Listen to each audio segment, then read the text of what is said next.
young mom comes in and she's holding this newborn baby.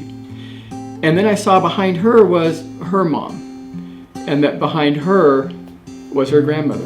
Right there in my lobby, I had 3 generations of women who had experienced domestic violence. And I looked at that young mom that was holding that baby, and I thought to myself, who is responsible to make sure that that baby has a chance to grow up and not be the next generation who experiences domestic violence? And I thought, well, it's my job. I thought it's this organization's job. It's this community's job. And we're not just treating a victim, we're dealing with entire families. And that, to me, that is the significance of this program. It became clear that providing crisis intervention services was critical, and that we had to do that, and we had to get people out of crisis.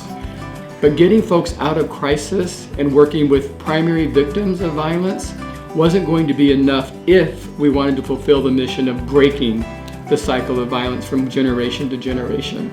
So it became clear that we had to expand our approach, and that we had to be more inclusive and begin providing services for every single person that's in this family, that's caught up in this web of family violence. So that became the groundwork for putting the programs and the services together that we now do at the center. This whole cycle of generational violence that we are trying to change doesn't have any bias.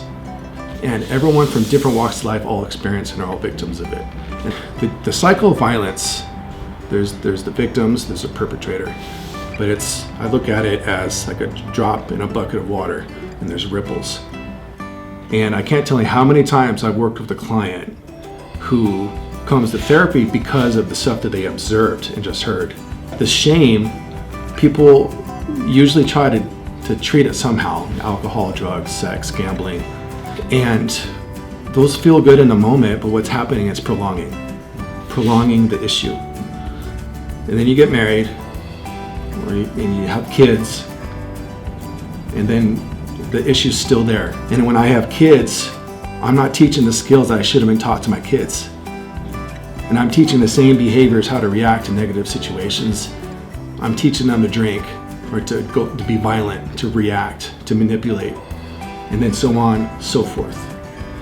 To be able to help someone take that shame away and realize, oh my gosh, I can be that person that I thought I would never be, or I can be that person that I wanted my father to be. And realize, oh my gosh, it doesn't have to be this huge miracle. I just have to believe it.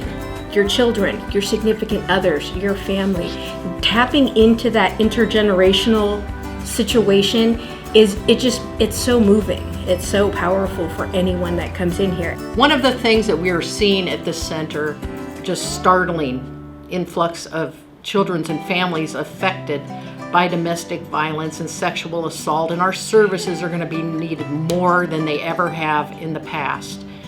You can't just come in every time all hell breaks loose too. Like come in and check in with yourself when you're feeling good too.